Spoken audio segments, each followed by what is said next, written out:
Well, this movie's terrible. Sure, we could have stopped at 3 Return of the Living Dead movies, but screw that! We need the released on video, premiered on television entries of the series. So now we have the shot back-to-back films, Return of the Living Dead 4, Necropolis, and Return of the Living Dead 5, Rave to the Grave, both of which premiered in 2005 on the Sci-Fi Channel, before their uncut versions were released on DVD. Oh yeah, that's how I want to see a movie for the first time, the edited for television version.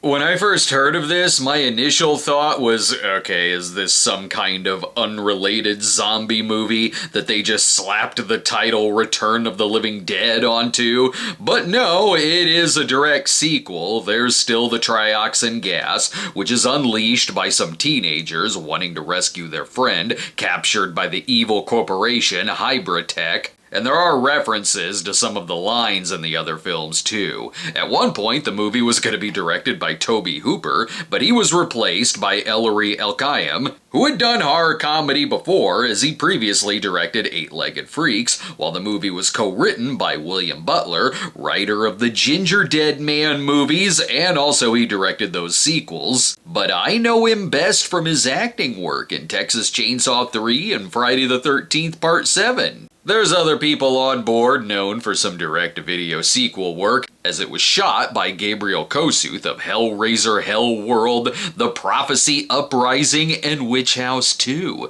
Honestly, it doesn't really matter if I like this 4th film or not. I'm gonna have to watch the 5th entry anyway. At least we get to know more about the evil corporation in this one. Hybratech. Everywhere you look, our diverse lines of goods and services makes your life safer. Sweet, it's also a Resident Evil knockoff. Just so you know, we are not Umbrella, nor are we OCP from RoboCop. We have treats. We're the most trusted name in toxic waste disposal. And we make your favorite snack foods too. That's right, thanks to snack foods and toxic waste, I now have this pristine Toxic Avenger popcorn bucket. The movie's also a history lesson. We were on the front lines containing the 1986 Chernobyl nuclear disaster.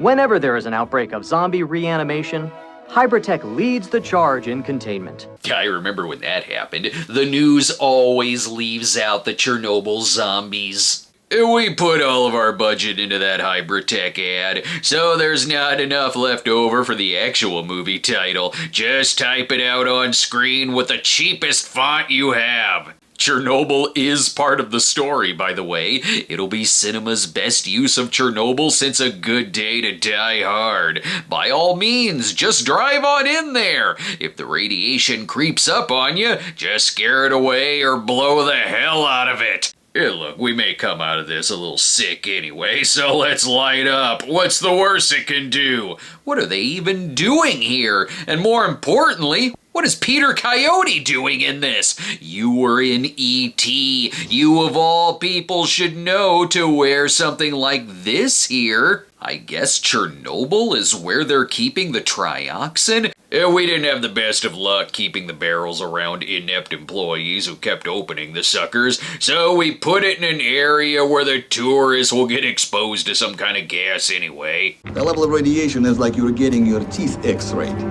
You hear about this place, just to get more money from you Americans.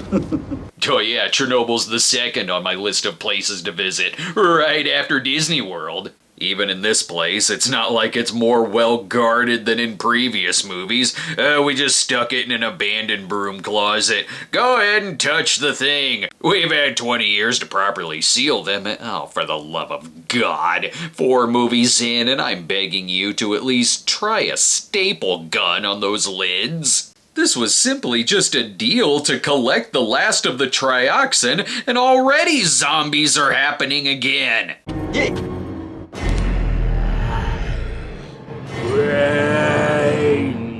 Could be from the trioxin, could be from taking his lunch break to ride the Chernobyl Ferris wheel. Anyways, I don't know who these characters are, but the editing is treating it like I should. We gotta pad the movie out somehow, make the car crash all super slow motion. As if I have any clue what's going on, or how the radioactive rain is causing this.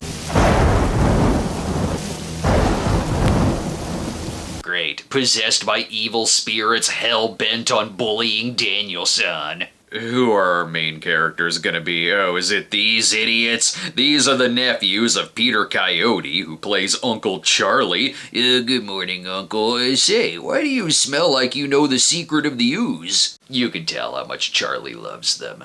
Yeah, I was wondering if you could score some tickets for me and Zeke. Or not. Now I just feel like he got the trioxin to gas them out of the house. I'm used to comedy being in a Return of the Living Dead movie, but this feels more like something in a Disney Plus film. Hey, yo, Becky! Hi, Julian! No, look out for the...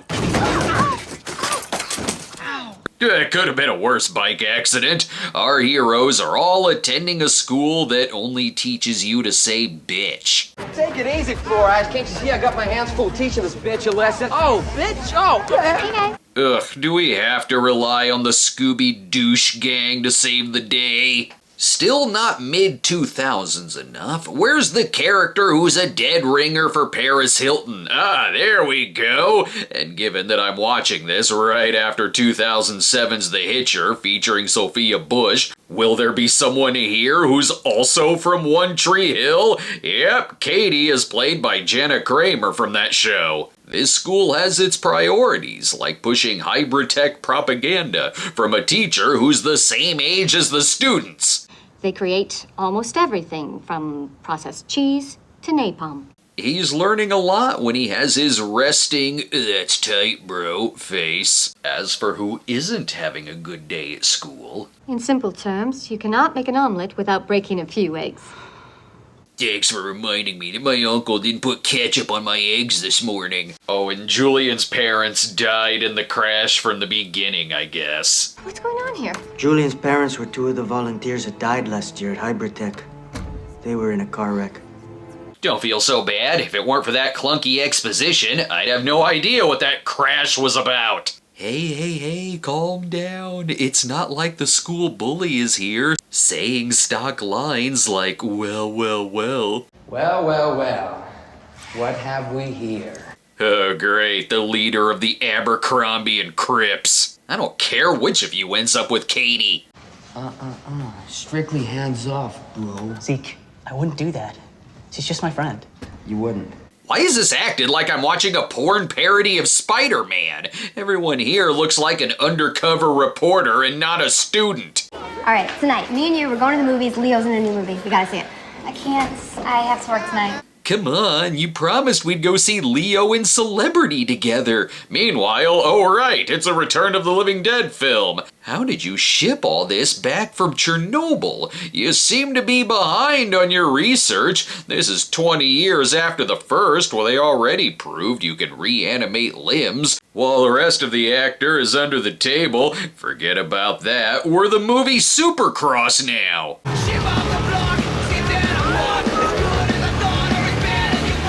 Resisting urge to end my pain by chugging a Four Loko. I love when you can tell that a 2000s movie was conceived in a writer's room fueled on Surge and Doritos. What do I care about any of this?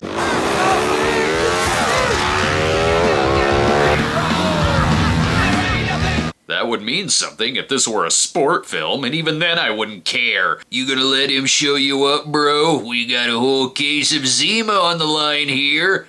You know what they say? If you fall off a horse, you gotta get right back on. But what do they say if you eat dirt after falling 20 feet, like he did last week, huh? They say that none of that matters because you idiots aren't graduating anyway. Julian has a secret weapon, a helmet sporting the colors of a bottle of Dew SA. He just needs a little help from his spirit guide. Use the shell necklace, Luke. Don't pussy out, bruh. He pussied out on us, bruh. Just center the tire and the ramp does the work for you. I told you, be one with the bike. I know how to do it. God, this movie makes Torque look as deep as Easy Rider. But I've seen enough of these movies to know that nothing good comes from riding motorcycles in them. Yep, Zeke's been in an accident. Bro, you ever hear that Julie, babe? Oh, we can fix Zeke. They've got plenty of gas still available, and gas that is still being used to reanimate punk rockers? Where did this guy come from? Any other familiar characters? I've been working on the railroad. Riverman hasn't been the same since his mechanical limbs ran out of gas. They have fun together with their inside homeless jokes. When was the last time you took a bath? They don't call me crusty for nothing. Phew, it's because you haven't wiped your ass since 1978, isn't it? But back to our problems. Oh man, with Zeke's concussion, now I'm totally free to hit on his girl. Zeke's on his way to the hospital. What happened? Is he okay? I as well am only pretending to give a shit about Zeke. He's unconscious. Oh my god. You're freaking smiling. No one likes Zeke. These two, however, have the life, dining on roasted killer shrews, getting a good night's sleep due to the busted pipe leaking gas. In each of these movies, the keepers of the trioxin get more incompetent than the last, like how they took Zeke to the most suspicious hospital they could find. I'm here to see a patient. Borden. Zeke Borden. What is your name? Julian Garrison. No, I'm sorry, Mr. Garrison. I don't see his name. Maybe he already checked out? In fairness, she's not really a nurse. She's a member of Spectre, sent to assassinate Felix Leiter, who's also in the hospital. As for the homeless guys... We've now decided to do a killer rat film. This conspiracy goes all the way to the top, like how Julian is the only one who cares enough about Zeke to check on him. Also, Zeke apparently didn't die and is being shipped off to the lab, and of course the students are in charge of security. That way, one of them can recognize Zeke. Hey, Jules, it's Katie. I just found out that Zeke's dead. Yeah, thinking about it, I still don't give a shit. He isn't quite dead. So the gang from DeGrasse Hole High are still on the case, and am I still watching a Return of the Living Dead movie? Okay, what's Necropolis? Yep, she said the subtitle. Let's take a break while they decide on if they want to help Zeke or go to the No Doubt concert. My God, the dancing is moving! When the moon turns red, the dead shall rise and walk the earth. Starts tomorrow. Check newspaper for a theater near you. We're back, and it's taken me 12 hours, but I finally pieced this puzzle together. Let me just glue the photos onto the ID. Perfect. We'll get into any bar on campus. We just need to change our names to McLovin and cut to the montage.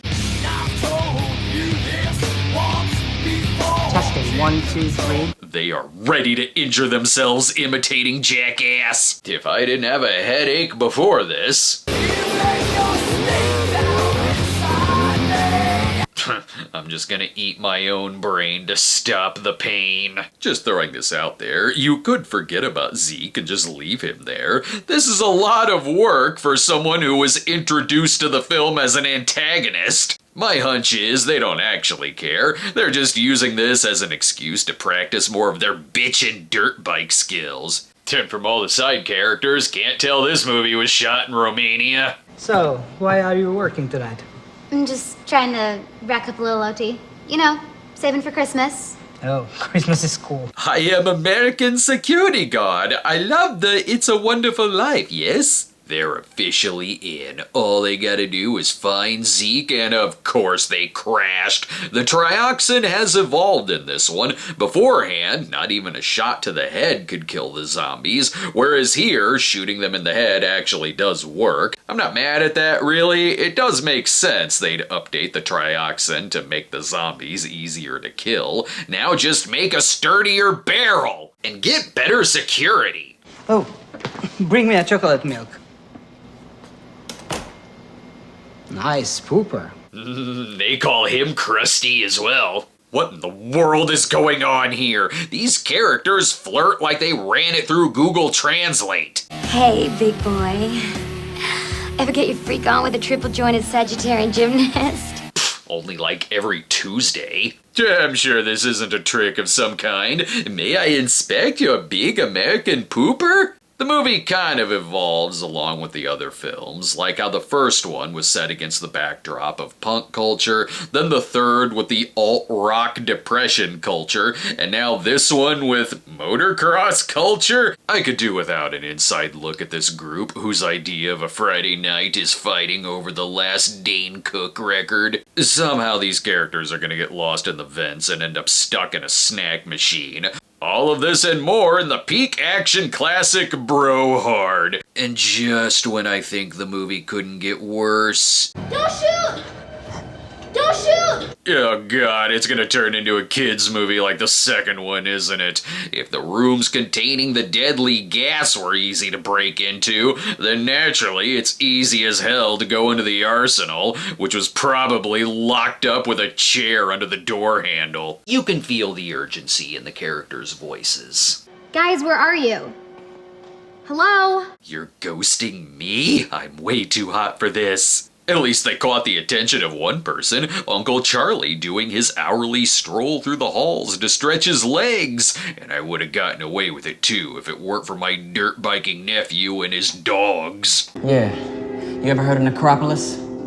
Never heard of it. That's exactly what Peter Coyote will tell people at signings if they bring up this film. Sure, he could kick the Lost Bros out, but they brought pellet guns with them. Might as well give them a tour of the place. Weren't you developing the gas as a bioweapon? So far, I haven't seen the movies use it as such. I only see the government use the gas to make their own zombie petting zoos.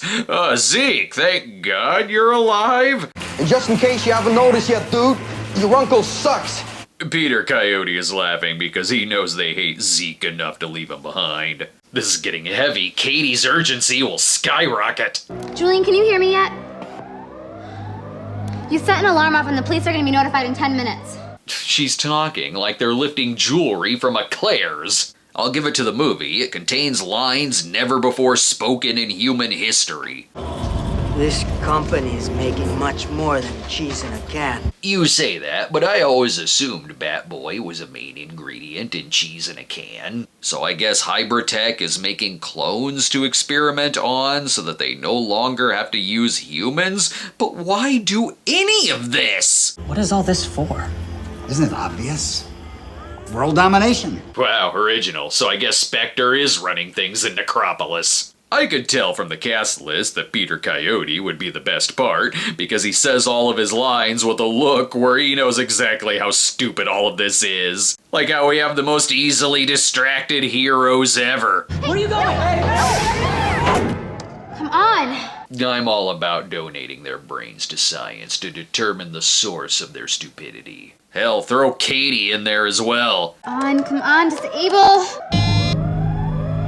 Oh, shit. You know how it goes. You want to hit the escape button, but then you accidentally hit Control-Alt-Z, and the zombies have been let loose. The barrels are easy enough to open, so why wouldn't their cell doors be as easy as a termite-filled cellar door? Oh, I'm glad you're safe, Zeke. Oh, never mind. He's the first one to get bit. Pointless. This whole movie is now pointless. Almost as pointless as the continued flirting. What's going on, sexy? Darcy, I don't have time for this right now. Right now? Would you have ever had the time for this man's moves, which are as smooth as a cactus? This part's kind of funny, though. So do I.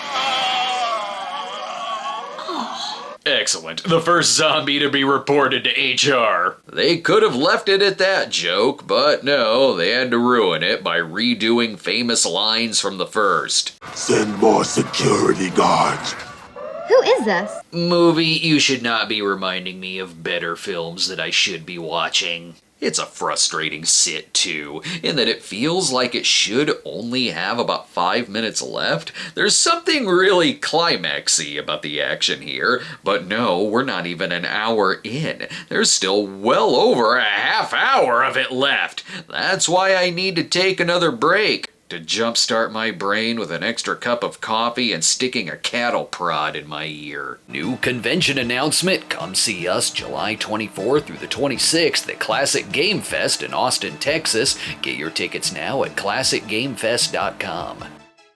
We're back, and I'm still lost. Hey, girl. We gotta get out of here. Something terrible is happening. Don't worry, I already told him everything. Let's go! I'm coming with you. I love this country. And how the hell are you not putting it together that Zeke will clearly turn into a zombie? What's wrong with you? What are you doing? Back off. Hey, look, you lay another finger on me and I'll... What? In total fairness, he isn't acting any more off-putting than he usually is. Is this gonna be the whole last act of the movie? Just a random assortment of action scenes? No, of course not. It's a random assortment of action scenes set to terrible music.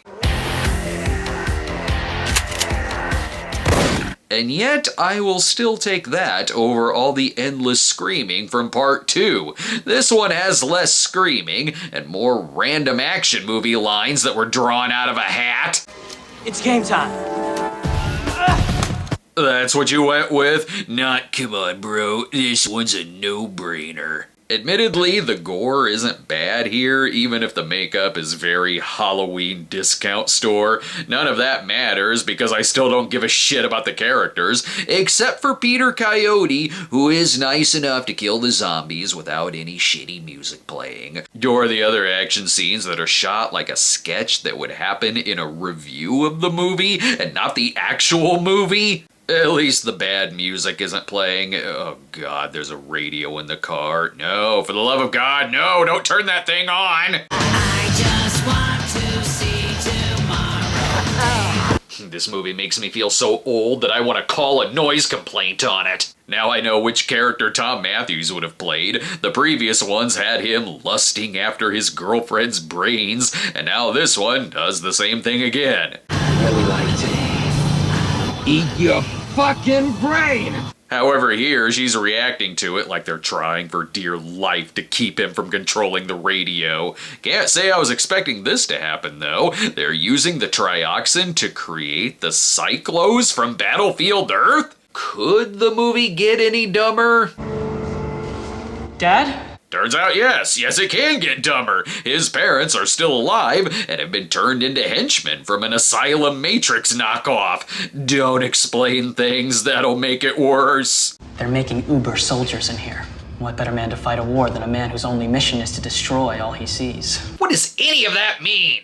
It means the characters are too damn incompetent, so we need super soldiers to be the stars of the climax. Finally, they're using the gas for good. These soldiers have all the weapons to take on their enemies, and to open a tin can of beans if need be. While some other characters have turned into zombies off camera because they know we don't give a shit about them. Mimi? See, I just now learned that her name was Mimi. I didn't even know these two were close, let alone this close. She's my friend. I lost my virginity to her.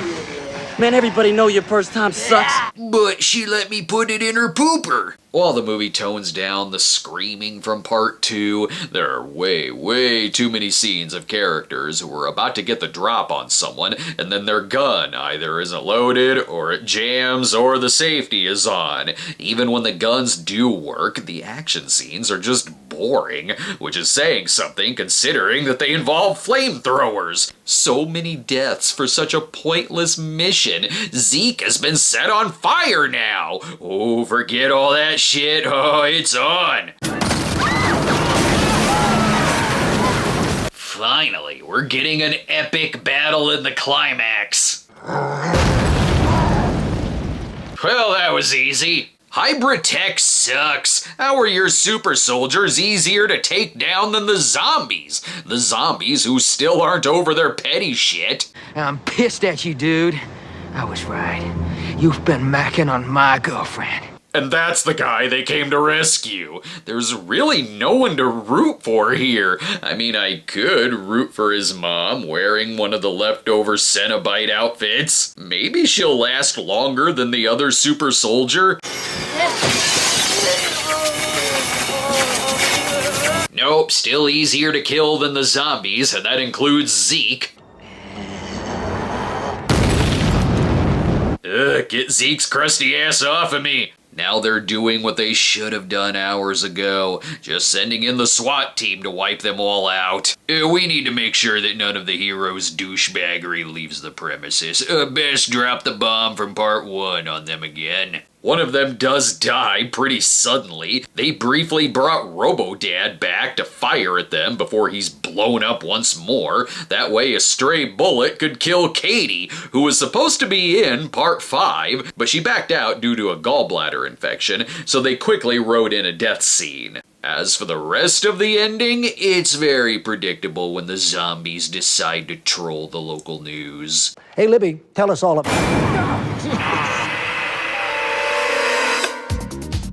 Why was that predictable? Because it's one of those movies that's so bad, they just put the ending right in the trailer. And there is no threat to the surrounding community.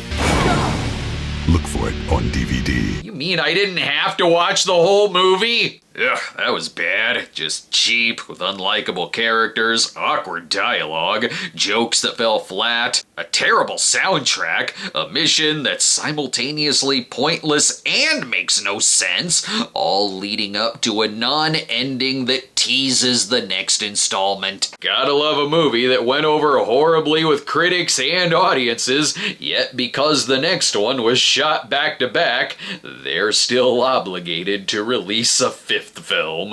What's in there? The last of the missing trioxin 5 canisters. But I hope it's not more trouble. Return of the Living Dead. Rave to the grave. You guys ready for Halloween no one's gonna forget?